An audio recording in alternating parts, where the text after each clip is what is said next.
సూరి ఈ బిజినెస్ కి వచ్చి సుమారుగా ఒక 6.5 సంవత్సరాల టైం అయిందండి. ఎంత? 6.5 సంవత్సరాలు. 6.5 ఏళ్ల ముందు ఈ బిజినెస్ చూసినప్పుడు నేను ఇంత పెద్ద బిజినెస్ అయితే నేను అనుకోలేదు. సో ఈ బిజినెస్ కి రాకముందు ఏం చేస్తుంటే సార్ అంటే ఇలాంటి నెట్వర్క్ మార్కెటింగ్ కంపెనీ మీ అందరికి ఐడియా ఉండొచ్చు. ఇక్కడ ఎవరైనా కొత్త వాళ్ళు వచ్చి ఉంటే మీరు ఎన్నో సోషల్ మీడియా ఇన్స్టాగ్రామ్ లో కానీ ఫేస్బుక్ లో కానీ యూట్యూబ్ లో కానీ రకరకాలుగా విని ఉంటారు. నాకు తెలిసిన వారికి ఏమంటే చైన్ సిస్టమ్, తర్వాత వచ్చేసి స్కీములు, పిరమిడ్లు, ఇట్లాంటివన్నీ చాలా చూసినాం. అరే ఇది కట్టించేదిరా బిజినెస్, ఇట్లా ఎవరు జాయిన్ అవ్వదని కింద కామెంట్ సెక్షన్ లో కానీ రకరకాల వీడియోల్లో చూసి ఉంటారు. బహుశా ఎవరో మీకు మీటింగ్కి వస్తారు, మస్తు మోటివేషన్ చేస్తారా, వారు కార్లు కొనమని, తర్వాత లక్షలలో సంపాదిస్తామని మోటివేషన్ చేస్తారా, అదంతా ఫేక్ అని ఎవరైనా అనుకుంటే కనుక ఈ వీడియో ద్వారా మీకు చిన్న సందేశం ఏంటంటే మీరు చూసిన కంపెనీలు అట్లాంటివి అయి ఉండొచ్చు బహుశా. బట్ నేను చెప్పేది మాత్రం వెస్టీజ్ అనే కంపెనీ గురించి చెప్పబోతున్నాం. సో మీ లెక్కనే నెగిటివ్ మైండ్ సెట్ ఉన్న వ్యక్తిని ఈ రోజు ఈ బిజినెస్ ద్వారా, వెస్టీజ్ బిజినెస్ ద్వారా నా హైయెస్ట్ ఇన్కమ్ 8 లక్షల ఇన్కమ్ తీసుకున్నా. ఎవరైనా నమ్మకపోతే కనుక ఈ వీడియో చూసిన తర్వాత కూడా మీరు నమ్మకపోతే కనుక కింద ఏదైతే నెంబర్ కాంటాక్ట్ ఉందో మీ కాంటాక్ట్ నెంబర్ ఇచ్చారో వాళ్ళకి ఫోన్ చేయండి, మెసేజ్ చేయండి. నా బ్యాంక్ డీటెయిల్స్ 6.5 సంవత్సరాల స్టేట్మెంట్ పంపిస్తా. వెస్టీలో జాయిన్ అయిన దగ్గర నుంచి PDF లో పంపిస్తే ఏం ఎడిటింగ్ ఉండదు. ఓకేనా? ఎవరైనా చూడాలి లైవ్ లో అనుకుంటే కనుక మీటింగ్ అయిపోయిన తర్వాత నా దగ్గర రండి సార్, మీకు అన్ని పైసలు వస్తున్నాయంటే కనుక అది కూడా చూపిస్తా. మరి నా లెక్క మీకు సంపాదించాలని ఉందా లేదా? ఎంతమంది సంపాదించాలి? ఎంతమంది డబ్బులు కావాలి? డబ్బులు ఎంతమంది కావాలి? నేను మొన్న ఏడికి నేను ఇల్లు కన్స్ట్రక్షన్ చేస్తున్నాను చెప్పినా కదా, అక్కడ పోయి రిటర్న్ వస్తుంటే నైట్ పూట్ల కార్లో వస్తున్నా చమకాయిస్తా ఉన్నది అనమాట. ఏందని యాప్ చూస్తే నాకు డబ్బులనే డౌట్ వచ్చింది, కానీ చూద్దాం ఒకసారి ట్రై చేద్దామని కారు దిగి చూస్తే ఒక 200 రూపాయల నోటు, కొత్త నోటు తలతల మెరుస్తా ఉన్నది. ఇప్పుడు నేను తీసుకోవాలా వద్దా? తీసుకోవాలి. నేను ఎన్ని సంపాదిస్తున్నా తెలుసా పైసలు? నెలకు ఎన్ని సంపాదిస్తున్నా? 8 లక్షలు. మరి తీసుకోవాలా వద్దా? తీసుకోవాలి. ఒకవేళ అది 50 అయితే తీసుకోవాలి. 10 రూపాయల నోటు అయితే తీసుకోవాలి. ఇన్ని పైసలు సంపాదిస్తున్నా కదా, నాకెందుకు? డబ్బు విలువ. మాకు డబ్బులు వద్దు అనుకునే వాళ్ళు ఈ మీటింగ్ నుంచి వెళ్ళిపోండి. సార్ మాకు ఎన్ని పైసలు ఉన్నా, కోట్లు ఉన్నాయి మా దగ్గర, బంగ్లాలు ఉన్నాయి, కార్లు ఉన్నాయి, అయినా సరే సార్ ఇంకేదైనా కావాలనే ఉద్దేశంతో వచ్చిన వాళ్ళు అనుకున్న వాళ్ళు మాత్రం ఇక్కడ ఉండండి, మిగతా వాళ్ళు అవసరం లేదు. ఓకేనా? సో ఈ బిజినెస్ కి రాకముందు ఇలాంటి కంపెనీలో పనిచేసిన, సో ఆల్మోస్ట్ అక్కడ 8 సంవత్సరాలు పనిచేసిన. డిగ్రీ సెకండ్ ఇయర్ లో ఉన్నప్పుడు ఆ కంపెనీలో జాయిన్ అవ్వడం జరిగింది. మీరందరూ ఎవరైతే కొత్తగా వచ్చిన వాళ్ళు ఉన్నారో ఇక్కడ మీకు ప్లాన్ ప్రజెంటేషన్ ఎవరైతే ఏ లీడర్ అయితే ఇచ్చినారో, ఎంతమంది కారు కావాలంటే అందరు చేస్తారు, ఇల్లు కావాలంటే అందరు చేస్తారు, bank balance, charity, foreign trip అందరు చేస్తారు. నేను కూడా పిచ్చోన్ లెక్క, అమాయకులు లెక్క ఒక 8 సంవత్సరాలు కష్టపడ్డాం. ఈ రోజు కాకపోతే రేపైనా వస్తేనే ఒక ఉద్దేశంతో చాలా కష్టపడ్డాం. కానీ 8 సంవత్సరాల్లో ఏం సాధించలేదు. ఫైనాన్షియల్ గా అయితే ఎటువంటి మార్పు రాలేదు. సో మాకు నేర్పించిన సూత్రం ఏంటంటే మమ్మల్ని ఫిజికల్ గా, మెంటల్ గా స్ట్రాంగ్ చేసినారు, ఉగ్రవాదుల లెక్క తయారు చేసిన కంపెనీలో. నాకు అర్థమైంది ఏంటంటే డైరెక్ట్ సెల్లింగ్ లో డబ్బులు ఉన్నాయి, కానీ ఒక రైట్ కంపెనీ నేను ఎంచుకోలేదు. తర్వాత 8 లక్షలు అప్పు అయిపోయింది. మీరు నా స్టోరీ ఆల్మోస్ట్ విని ఉండొచ్చు. సూసైడ్ అటెంప్ట్ చేసిన, తర్వాత వచ్చేసి రకరకాల కంపెనీలో పనిచేసిన, ఇదే నెట్వర్క్ మార్కెట్, మీ పేర్లు తీసుకోదలుచుకోలేదు. అండ్ తర్వాత వచ్చేసి ఈ 8 లక్షలు తీర్చాలి కదా, తెచ్చుకున్న దగ్గర తీర్చాలా వద్దా, ఈ మాట ఈ విషయం చెప్తా. సో ఎంతమంది కప్పులు ఉన్నారు, ఎంతమంది ఉన్నారు ఒకసారి చేయొద్దని. సార్ మీకు లేవా?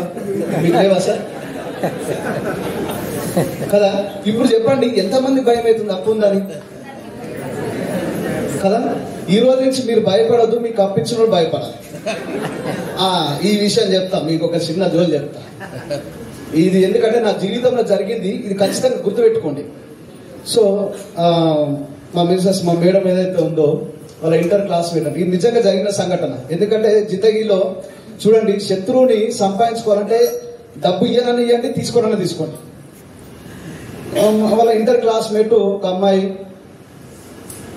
బయట దేశం పోతున్న ఇట్లా సంగతి. మీరు ఇప్పుడు ఏముందంటే చాలా మంది ఒక డౌట్ అనమాట, ఏమనంటే అరే ఒక్క నెల వస్తాయి డబ్బులు కానీ ప్రతి నెల వస్తున్నాయి పైసలు అదే సార్ ఎప్పుడు చెక్కు పెట్టాడు వేయడం ఈ పైసలు వస్తున్నాయని చెప్పుతామనే ఒక భయం అయితే ఉంది అనమాట. ఇన్స్టాగ్రామ్ లో సోషల్ మీడియా పెట్టాం అనుకున్నా ఇన్ని పైసలు వస్తున్నాయి, ఇన్ని పైసలు వస్తే ఏమైంది, ఒక 1,00,000 అప్పు తీసుకుంటే ఏమైంది, 1,00,000 అప్పు అడిగితే ఏమైంది ఉద్దేశంతో వాళ్ళ ఫ్రెండ్ ఫోన్ చేసి ఇట్లా సంగతి నేను బయటికి వెళ్ళేది ఉంది, నాకు ఒక 1,00,000 రూపాయలు కావాలి వీసాకి అని చెప్పి అడిగితే ఆమె దగ్గర లేవు కదా, ఎవరిని అడగాలి, మళ్ళా నన్ను అడగాలి వద్దా, నా దగ్గరికి వచ్చి అడిగింది. నేను ఈ విషయంలో చాలా కరెక్ట్ అని ఉంటాయి. ఎవరన్నా తెలిసిన వ్యక్తులు మంచి నమ్మకమైన వ్యక్తులు అయితేనే మనం ఇవ్వగలుగుతాం.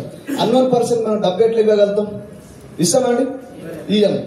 ఒక వారం రోజులు చాలా ఫోర్స్ చేసిన అమ్మాయి, ప్లీజ్ అండి నేను బయటికి వెళ్ళదు, బయట దేశంలో అట్లా ఇట్లా నేను ఏమని చెప్పని అసలు విపరీతంగా ఫోన్లు చేసి సరే బాగుపడుతుంది కదా, నాకు ఏమంటారు కరుణామైంది అనమాట.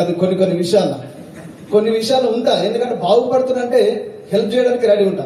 సరే మంచి ఉద్దేశంతో నడుతుందని చెప్పి ఇంత చిన్న ఏజ్ లో నీకు డబ్బు ఏం అవసరం ఉంటుంది, వచ్చేటప్పుడు మీ ఫాదర్ను మదర్ను తీసుకొని రా అని చెప్పి నేను ఇంటికి రండి మా ఫాదర్ మదర్ తీసుకొని ఇంటికి రానంటే లేదు మా డాడీ కొంచెం బిజీగా ఉన్నాడు, బయట రోడ్డు పైన కనిపిస్తా, డబ్బులు ఇవ్వండి మళ్ళీ ఇచ్చేస్తాను. సరే అని చెప్పి మన రిలయన్స్ డిజిటల్ ఉంది కదా అస్సినాపురం, ఆడికి చెక్ బుక్ తీసుకొని పోయి కింద సైన్ పెట్టి 1,00,000 రూపాయలు చెక్ ఇచ్చేటప్పుడు మీరు నమ్ముతారో లేదో మిత్రులారా, ఆ తీసుకొచ్చిన వ్యక్తి ఎవరైతే ఫాదర్ అని ఓ లుంగి కట్టుకొని వచ్చినాడు. నేను అనుకున్నా నిజంగా ఫాదరే, ఈ ఏజ్ బిడ్డ కోసం కష్టపడడం నిజంగా డబ్బు లేదు, అయ్యా కాలు మొక్తాయా దండం పెడతాయా అట్లా ఇట్లా అన్నాడు. డబ్బు తీసుకున్నాను, తీసుకోక ముందు వరకు బాగా తీసుకున్న 10 days తర్వాత ఫోన్ బ్లాక్ లిస్ట్ పెట్టాను. ఎన్నిసార్లు డబ్బుల కోసం ఫోన్ చేసినా ఫోన్ ఎత్తారు, వచ్చిన కొత్త నెంబర్ వల్ల బ్లాక్ లిస్ట్ పెట్టారు. మొన్న ఉల్టా కేసు నీ మీదే కేసు పెడతామని చెప్పినారు. ఇప్పుడు చెప్పండి, డబ్బు ఇచ్చి శత్రువుని చేసుకోవద్దు. ఈ బిజినెస్ కాదు జిందగీలే కూడా. సో నా ఎక్స్పీరియన్స్ అది. అట్లా చెప్పినా కదా అప్పు అయిపోయింది. తర్వాత వెస్టీజ్కి వచ్చినాం. వెస్టీజ్కి వచ్చిన తర్వాత మొన్న సలీం సారు మన ఆర్గనైజేషన్ లో ఒక లీడరు ఇల్లు తీసుకుని మీ అందరు తెలుసు, లక్ష్మీ వెంకటయ్య గారు, వాళ్ళ గృహప్రవేశానికి పోయి సార్ మా ఇల్లు కూడా చూద్దురంటే అని సలీం సార్ని, టి శ్రీనివాస్ సార్ని, మన పురుషోత్తం దాస్ సార్ అందరు తీసుకెళ్లే ప్రాసెస్ లో అదే మన్నెగూడలో ఒక వ్యక్తి మెడికల్ షాప్ నడుపుతా ఉన్నాడు అనమాట. నేను సలీం సార్ కార్ ఆపి చూపించిన, సార్ నెట్వర్క్ మార్కెటింగ్ పరిచయం కావడానికి ఈ వ్యక్తే సార్ నాకు కారణం అని చెప్పి. మీకు ఇంతకుముందు ఎప్పుడు స్టోరీ చెప్పలే కదా ఇది. వాస్తవానికి నెట్వర్క్ మార్కెటింగ్ పరిచయం చేసిన వ్యక్తి నా బెస్ట్ ఫ్రెండ్, నా ఇంటర్మీడియట్ క్లాస్మేట్ మల్లేష్ యాదవ్ అని చెప్పి నెట్వర్క్ మార్కెటింగ్ పరిచయం చేయడం జరిగింది. ఎందుకు చెప్తున్న ఈ మాట అంటే, అతను ఈ మీర్పేట్ చౌరస్తాలో హనుమాన్ మెడికల్ షాప్ ఉంది కదా, హనుమాన్ మెడికల్ షాప్ లో మేము ఇంటర్ చేసినప్పుడు పార్ట్ టైం గా చేసేవాడు అనమాట. సో మనోడు మనకి ఏటీఎం, ఏమైనా డబ్బులు కావాలంటే మనం దగ్గర తీసుకోవాలి. మరి ఇప్పుడు వాళ్ళ దగ్గర డబ్బులు తీసుకో వాడు చెప్పినట్టు చేయాలన్నా వద్దా? 2018లో నెట్వర్క్ మార్కెటింగ్ చెప్తే ఇవన్నీ నేను చేయనని చెప్పిన. నువ్వు ఇవి చేయకపోతే కనుక నాతో దోస్తానం కట్ అయితే నీకు డబ్బులు కట్ అవుతాయి. వాళ్ళ బాధ అయ్యలేక ఆ రోజు జాయిన్ అయినా. కానీ ఈ బిజినెస్ లో 2 విషయాలు జరుగుతాయండి. ఒకటి వచ్చేసి బిజినెస్కి వచ్చిన తర్వాత చెప్పింది చెప్పినట్టు విని సిస్టమ్ అలవర్చుకొని లీడర్ అవుతారు. చెప్పింది చెప్పినట్టు ఒకడు వస్తాడు, ఈ బిజినెస్కి వస్తాడు, లీడర్ ఇచ్చి బిజినెస్ ఇచ్చి వెళ్ళిపోతాడు. నెట్వర్క్ మార్కెటింగ్ నన్ను పరిచయం చేసిండు, మనోడు మెడికల్ షాప్ రన్ చేసిండు. అట్లాగా నేను తప్పుగా చెప్పట్లేదు, ఈ బిజినెస్ అందరికీ అర్థం కాదు. సార్ మా బెస్ట్ ఫ్రెండ్ సార్, ఈయన వస్తే రారు, నేనే చెప్తున్నా బాగుందా లేదా. సో ఈ బిజినెస్ లో ఏం అచీవ్ చేసినట్టు మా మేడం ఆల్రెడీ చెప్పినారు. ఒక మంచి కారు, ఇల్లు, బంగ్లా అన్ని ఏ టు జెడ్ తీసుకున్నాం. సో ఫారెన్ ట్రిప్ చూడగలిగితే కనుక మనం ఫిబ్రవరి 2025లో మేము దుబాయ్ వెళ్ళడం జరిగింది. చాలా హ్యాపీగా ఉంది. ఎందుకంటే ఒక ఆర్డినరీ పర్సన్ ఎర్ర బస్సు తప్ప ఏం తెలియని వ్యక్తి, కానీ ఈ రోజు ఎయిర్ బస్ ఎక్కుతున్నాం అంటే ఓన్లీ వెస్టీజ్ అండ్ విన్నింగ్ టీమ్ కి ఒకసారి big round of applause. So ఈ బిజినెస్ ద్వారా అన్నిటికన్నా ముఖ్య విషయం ఏంటంటే, ఇంకొక విషయం కూడా చెప్పదలుచుకున్నా. నేను ఏ ఏరియాలో అయితే ఇల్లు కడతా ఉన్నానో ఆ ఏరియాలో మీరు చూడగలిగితే కనుక నా ఆ పక్కన ఉన్న మేస్త్రి అంటా ఉన్నాడు అనమాట, సార్ ఈ ఏరియాలో ఇన్ని ఇల్లు ఉన్నాయి కదా సార్, ఏ ఇల్లునైనా చూడండి 50 నుంచి 60 ఏళ్ళు దాటిన వ్యక్తి ముసలిగా అయిపోయి రిటైర్మెంట్ అయిపోయి వాళ్ళ జీవితం మొత్తం ఊడిగా కష్టపడి ఇల్లు కట్టుకుంటున్నారు సార్. పోనీ కట్టిన వాళ్ళు ఎవరన్నా వాళ్ళ డ్రీమ్ హౌస్ ఎవరు బిల్డ్ చేసుకోవాలి సార్, ఓన్లీ కిరాయి మందం. కింద కొంచెం పార్కింగ్ వదిలేసి కింద కొంచెం కిరాయి, మధ్యలో మనం ఉండి ఆ పైన 2 ఫ్లోర్లు కిరాయికి ఇచ్చిన వాళ్ళే కానీ ఎవరు కానీ డ్రీమ్ హౌస్ కట్టుకోలేదు సార్. ఇంకొక చెప్పుకోదగ్గ విషయం, ఐబొమ్మ అని చెప్పి నిజంగా అంటే అది ఆ టాపిక్ సందర్భం లేదు కానీ మన ఇంట్లో హోమ్ థియేటర్ డిజైన్ చేస్తున్నాం సుమారుగా 15 లక్షల వరకు సినిమా చూడడానికే 15 లక్షలు ఖర్చు పెడుతున్నాం ఇంకా ఇంతకన్నా మంచి బిజినెస్ ఏముంటది బాగుందా బాలేదా బాగుంది కానీ మరి ఈ బిజినెస్ కి వచ్చిన తర్వాత ఎట్లా సక్సెస్ సార్ అంటే కనుక సో ఎట్లుండే అంటే సిచ్యువేషన్ 8 లక్షలు అప్ అయిపోయింది ఏమంటారు బయటికి వెళ్ళాలంటే ఇప్పుడు ఏదైనా డౌన్ లైన్ ఫోన్ చేసిన అనుకోండి ప్లాన్ ఉందంటే ఏం చెప్పమంటారు చెప్పండి ఇప్పుడు ఒక దగ్గరికి వెళ్ళాలి ఇప్పుడు ఇక్కడ నుంచి కూకట్పల్లి వెళ్ళాలి బండిలో పెట్రోల్ కావాలన్నా అవుతా కావాలి కదా ఆడికి పోయిన తర్వాత ఛాయ్ టిఫిన్ అడుగుతూ ఉంటారు లోపల ఒక భయం అయితే డౌన్ లైన్ ప్లాన్ ఫోన్ చేసినప్పుడల్లా సో బజాజ్ ఫైనాన్స్ కూడా థ్యాంక్స్ చెప్పుకోవాలండి ఎందుకంటే కరెక్ట్ గా 6.5 ఏళ్ల ముందు అతను ఇచ్చిన లోన్ తోనే నేను పైకి వచ్చిన ఒకసారి బజాజ్ కూడా big round of applause so ఈ బిజినెస్ కి వచ్చిన తర్వాత ఏమైపోతుంది అంటే అన్నిటికీ అన్ని ఉంటాయి అంగట్లో అన్ని ఉన్నా అల్లు నోట్ల శని ఉంది అన్నట్టు ఈ బిజినెస్ కి వచ్చిన తర్వాత కొంతమంది డ్రీమ్స్ అన్ని నెరవేరిపోతాయి కానీ ఒక పొజిషన్ కి వచ్చిన తర్వాత కంఫర్ట్ జోన్ కానీ లేదంటే లోపల ఒక ఈగో కానీ ఇవన్నీ వస్తూ ఉంటాయి మన క్రౌన్ అండ్ అబోవ్ మీటింగ్ ఎంతమంది అటెండ్ అయినారండి బారిల్ సార్ సెషన్ ఎంతమంది అటెండ్ అయినారు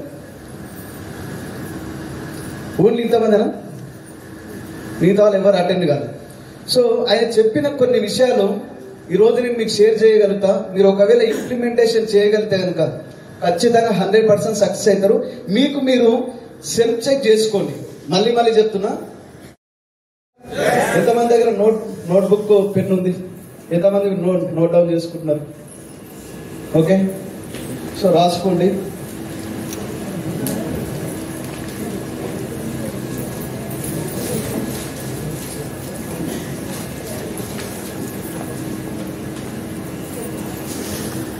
స్టార్టింగ్ లో ఎంత హార్డ్ వర్క్ చేసినారు దీనికి మీకు మీరే మార్క్స్ ఇచ్చుకోండి మీకు మీరే ప్రజెంటేషన్ ఇచ్చుకోండి హైయెస్ట్ అయితే కనుక 10% మార్కులు లోయెస్ట్ అయితే కనుక 1%.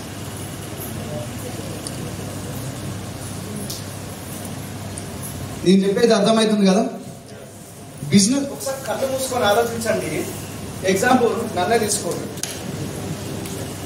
Hello hello hello hello hello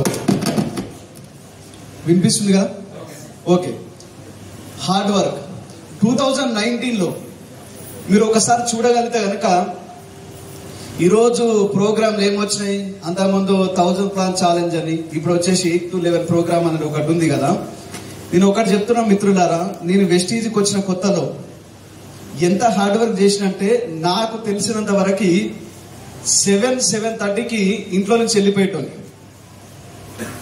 7:30కి ఇంట్లో నుంచి వెళ్ళిపోయేటోని అది ప్లాన్స్ జరుగుతాయా జరగవా ఏం చేసావు సంబంధం లేదు ఫస్ట్ అయితే ఇంట్లో నుంచి బయటికి వెళ్ళాలి సో నేను నైట్ ఇంటికి వచ్చేసరికి అట్లీస్ట్ 12 దాటిన తర్వాతనే వస్తా నైట్ మీరు కావాల్సి ఉంటే చెక్ చేసుకోండి దయ్యాలు తిరిగే అర్ధరాత్రి టైంలో దయ్యాలు తిరిగే టైంలో ఫుడ్ తినేవాళ్ళం డిన్నర్ చేసేవాళ్ళం మీరు ఒకవేళ చెక్ చేసుకోండి జాయినింగ్ డేట్ అప్పుడు ఎంత పర్సెంటేజ్ ఉంది మీ హార్డ్ వర్క్ ఒకప్పుడు ఎంత హార్డ్ వర్క్ చేసినారు ఈ రోజు ఇప్పుడు ఒకసారి మళ్ళీ చెక్ చేసుకోండి ఇప్పుడు ఎంత హార్డ్ వర్క్ చేస్తున్నారు హైయెస్ట్ అయితే 10% 10 మార్క్స్ హైయెస్ట్ అయితే 10 మార్క్స్ ఒకవేళ మేము ఇప్పుడు ఏం వర్క్ చేయట్లేదు అనుకుంటే కనుక 1% ఆర్ 0 మీకు మీరు సెల్ఫ్ చెక్ చేసుకోండి కళ్ళు మూసుకోండి ఒకసారి ఆలోచించుకోండి స్టార్టింగ్ లో ఎంత పని చేసినారు నాకు తెలుసా యమదొంగ సినిమా చూసినారా మీరు యమదొంగ సినిమాలో అదే సాంగ్ ఉంటుంది చూడండి నువ్వు ఏదో మీసాలు కూడా సాంగ్ ఉంటుంది చూడండి హీరోయిన్ పరిచయమైన కొత్తలో ఆమె చిటికేస్తే సరే వేడి నీళ్ళుగా చిటికేస్తే ఆ ఫుడ్ తినేది కూడా వదిలిపెట్టి ఆమె కావాల్సిన సేవ చేస్తా ఉండే వాస్తవానికి స్టార్టింగ్ టైంలో డౌన్ లైన్ చిటికేసినా కూడా ఉరుకుతుండే మనం గుర్తుందా అండి జస్ట్ ఒక ఫోన్ కాల్ కొడతా నువ్వు చెప్పు నేను ఉరుకొస్తా ప్లాన్ అనే వ్యక్తులం ఈ రోజు ఏ టౌన్ లైన్ ఏ బిజినెస్ పార్ట్నర్ ఫోన్ చేసినా కూడా నిజంగా ప్లాన్ ఉన్నా కూడా మనం కాల్ మీద కాల్ వేసుకొని కూర్చొని టీవీ చూస్తానో లేకపోతే కాలక్షేపం చేసుకుంటున్నాం డౌన్ లైన్ కి రీజన్ చెప్తా ఉన్నాం ఎస్ సార్ నిజంగా ప్లాన్ లేకపోయినా ప్లాన్ లో నేను అబద్ధం చెప్తా ఉన్నాం సో హార్డ్ వర్క్ చెక్ చేసుకోండి ఒకప్పుడు ఎట్లుండే ఇప్పుడు ఎట్లుంది మీరు ఎంత హార్డ్ వర్క్ చేస్తున్నారు ఇప్పుడు వెస్టీజ్కి వచ్చిన తర్వాత చాలా మంది మేము మస్తు హార్డ్ వర్క్ చేస్తున్నాం సార్ అసలు మామూలుగా చేయట్లేదు అని అంటూ ఉంటారు. ఇప్పుడు చెక్ చేసుకోండి ఎంత హార్డ్ వర్క్ చేస్తున్నారు. మీకు మీరు ఆలోచించుకోండి, నేను చెప్పేది కాదు, మీకు మీరు మార్క్స్ వేసుకోండి. నేను లాస్ట్ లో క్వశ్చన్ వేస్తా. తర్వాత వచ్చేసి రెండోది అప్లైన్ సబ్మిషన్ అండి. ఏంది అప్లైన్ సబ్మిషన్? ఒకసారి ఊహించుకోండి, నేను బిజినెస్ స్టార్ట్ చేసినప్పుడు పురుషోత్తమ దాస్ సార్ ఇన్కమ్ 27,000 రూపాయలు. నేను స్టార్ట్ చేసినప్పుడు 2019లో నా దగ్గర ఇన్కమ్ ఏదైతే ఉందో 0. వెస్టీజ్ లో 27,000. ఆయన గవర్నమెంట్ ఎంప్లాయీ కాబట్టి ఆల్రెడీ అక్కడి నుంచి 70,000 80,000 సంపాదిస్తున్నాడు. యావరేజ్ గా చూడగలిగితే ఆయన ఇన్కమ్ 1,00,000 పైన సంపాదిస్తా ఉన్నాడు వెస్టీజ్ అండ్ జాబ్ ద్వారా. మరి నా ఇన్కమ్ ఎంత అంటే 0. అప్పుడు సబ్మిషన్ ఎట్లా 0తో కంపేర్ చేస్తే 1,00,000 ఎక్కువనా కాదా? 100% ఎక్కువ. అప్పుడు ఏమనిపిస్తుంది అంటే మన దగ్గర డబ్బులు లేవు కాబట్టి అప్లైన్ దగ్గర వంగి దండాలు పెడుతుంటాం, వంగి మాటలు చెప్తా ఉంటాం. సార్ ఒక్కసారి పిలిస్తే 10 సార్లు మనం పలుకుతా ఉంటాం. ఒకప్పుడు సబ్మిషన్ అట్లుండే, ఏం చెప్పినా కూడా గుడ్డిగా చేసేటోళ్ళం, ఎదురు తిరగకుండా ఏం చేయకుండా చేసేటోళ్ళం. ఈ రోజు మీరు చూడగలిగితే కనుక అప్లైన్ సబ్మిషన్ ఈ రోజు ఎంత ఉంది చెక్ చేసుకుంటున్నారా? ఈ రోజు కొంతమంది నాకు మన కూడా మాట ఇచ్చింది, నీకెందుకు సార్ ప్రతి మీటింగ్ లో కనిపిస్తా అని చెప్పి మన ఒక లీడర్, పెద్ద బడా లీడర్ ఫోన్ చేసిండు అనమాట. ఫోన్ చేసి నువ్వు ఏ మీటింగ్ ఇచ్చినా సార్ నీ సబ్మిషన్ ఉంటా, నువ్వు చెప్పు సార్ మీ ఇంటికి వస్తాను, నువ్వు ఏ ఇంటికి రావద్దు నాయన, నువ్వు సిస్టమ్ ఫాలో అవ్వు, నిన్ను నీ సబ్మిషన్ చూసి నేనే మన ఇంటికి పిలుస్తా. సబ్మిషన్ లో లేరు. ఈ రోజు చెక్ చేసుకోండి ఎంత సబ్మిషన్ మీ అప్లైన్ సబ్మిషన్ లో ఉన్నారా? నేను మొన్న కూడా గోగ్రౌండ్ ఒక డైలాగ్ చెప్పినా కదా, జింక ఏమంటే ఫ్రూట్ ఎక్కడో అది జింక ముందర ఒకవేళ పొరపడిన సింహం ముందర ఊస్తే తోగా కట్ చేసి ఇంట్లో కూర్చోబెడతాడు. అప్లైన్కి ఏం చేయాలి, ఎప్పుడు ఏం చేయాలో తెలుసు. కాబట్టి నేను చెప్పేది ఏంటంటే అప్లైన్ అట్లాగని ఇంకొంతమంది నటిస్తూ ఉంటారు అప్లైన్ దగ్గర. నేను చాలా మంది చూసిన, నేను ముఖం చూసిన నాకు అదేందో భగవంతుడు బ్రహ్మదేవుడు అది ఒకటి ఇచ్చినట్టుంది. ముఖం చూస్తే నేను గుర్తుపట్టేస్తాను. ఈ 13 ఏళ్లలో జనాలు ఎట్లుంటారు, ఏం సంగతి, వాళ్ళు నిజంగా హానెస్ట్ గా గుండె లోపల నుంచి మాట్లాడతారా, గొంతు లోపల నుంచి మాట్లాడతారా నీకు గుర్తుపట్టదు. అప్లైన్ ముందర ఎస్ సార్, ఎస్ బాస్ అంటారు, పక్కకునే నువ్వెంతరా అన్నట్టుంటారు. నేను చెప్తున్నా కదా, ఈ విషయంలో మనం ఏమనుకుంటాం అంటే అప్లైన్ మోసం చేస్తామని మనం అనుకుంటున్నాం. కానీ నాకు తెలిసినంత వరకు అప్లైని మోసం చేయట్లేదు, మిమ్మల్ని మీరే మోసం చేసుకుంటున్నారు. ఇప్పుడు వెలుగుతున్న సూర్యుని మీద మీరు ఒకవేళ మన్ను పోసినారనుకోండి, ఏమైతుంది? మన మీద పడతాయి కదా. మరి మనం అప్లైని మోసం చేస్తున్నామా, మనల్ని మనం మోసం చేసుకుంటున్నామా? ఇక్కడ గుర్తుపెట్టుకోండి, సబ్మిషన్ అంటే చాలా మంది కాళ్ళకు వంగి దండాలు పెట్టడం, లేకపోతే వంగి మాట్లాడడం కాదు దీని ఇంటెన్షన్. కరెక్ట్ గా నేను చెప్పేది ఏంటంటే మీ పని మీరు చేసుకుంటూ వెళ్ళండి. అప్లైన్ సబ్మిషన్ ఉండండి, మీ పని మీరు చేసుకోండి.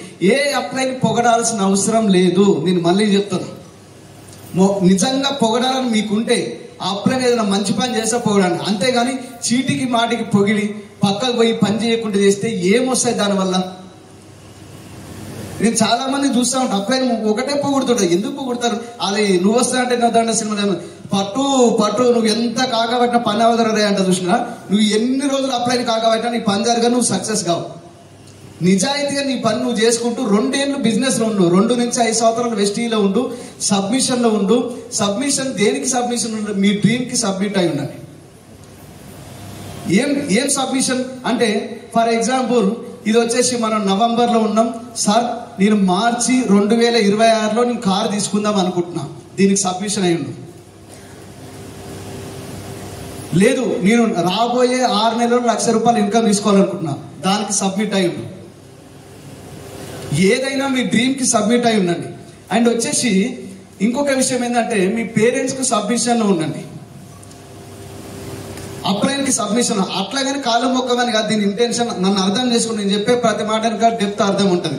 కాబట్టి సబ్మిషన్ లో జాయిన్ అయిన డేట్ లో ఉన్నప్పుడు ఎట్లున్నారు, ఇప్పుడు ఎట్లున్నారు? ఇప్పుడు పురుషోత్తమ్ దాస్ సార్ 20 లక్షలు సంపాదిస్తుండు, నేను 8 లక్షలు సంపాదిస్తున్నా.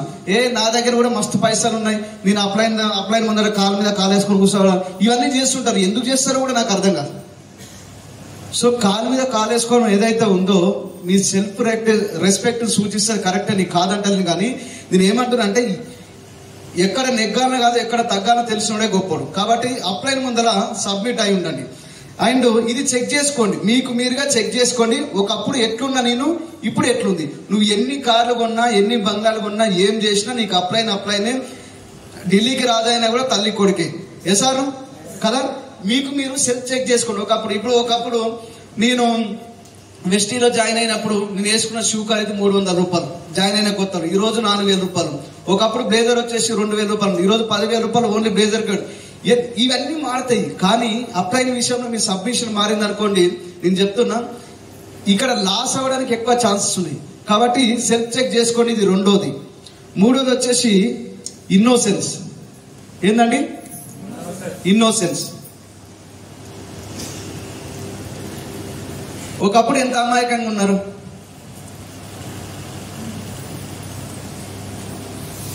ఇక్కడ ఒక లీడర్ ఉన్నారు, రాజుపైల సార్ ఉన్నారు. ఇక్కడ కొంతమంది లీడర్స్ సార్ నెట్వర్క్ అనుభవం ఉన్నవారు ఉన్నారు. ఎగ్జాంపుల్ రాజుపైల సార్, ఎందుకంటే ఆయనకు అనుభవం లేని వ్యక్తి. బిజినెస్ లో జాయిన్ చేసినా అయిపోయింది.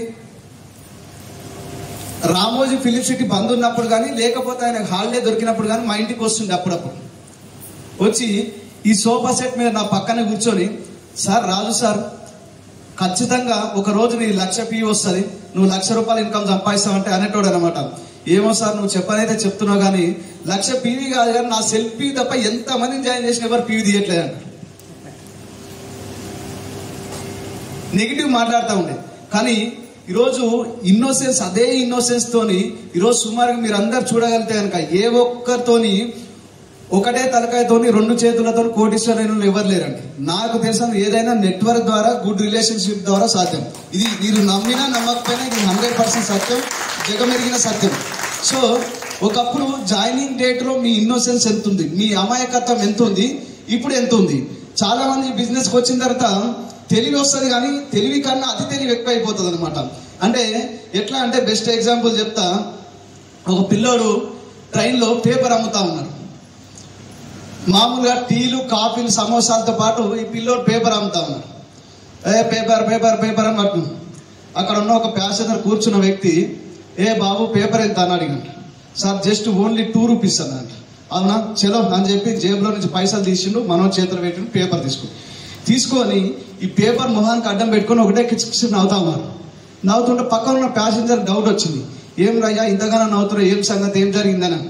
అంటే నేను చాలా తెలియకలోని ఆ పిల్లోడు 2 రూపాయలు అని చెప్తే పేపరు కేవలం నేను రూపాయి ఇచ్చి ఆ పేపర్ తీసుకున్నాను. ఆ పక్కన ఉన్న ప్యాసింజర్ అన్నట్టు, అబ్బా భలే తెలియకలో నువ్వు అన్నాను.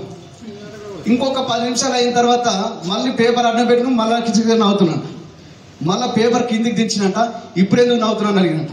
ఆ పిల్లోడు నాకన్నా ఎక్కువ తెలియకలడు, ఇది ఈ రోజు పేపర్ కాదు నిన్నటి పేపర్ అని చెప్పి. అంటే చాలా మంది ఏం చేస్తారంటే అతి తెలివి ఎక్కువ అయిపోతుంది. ఈ బిజినెస్ కి వచ్చిన తర్వాత ఏ అతి తెలివి మీరు ప్రదర్శించినా కూడా, ఒకప్పుడు నేను బిజినెస్ కి వచ్చిన కొత్తలో నేను ఎట్లున్నా మా అప్లైన్ తోని, ఇప్పుడు ఎట్లున్నా, నాకు ఒకవేళ ఏమంటారు తెలివి పెరిగిందా, తెలివి అట్లనే ఉందా అనేది చాలా ఇంపార్టెంట్. ఇన్నోసెన్స్ చెక్ చేసుకోండి. హైయెస్ట్ అయితే 10 మార్కులు, లోయెస్ట్ అయితే 1 మార్క్. అండ్ నాలెడ్జ్ ఏందండి? నాలెడ్జ్. ఎంతమందికి నాలెడ్జ్ ఉంది?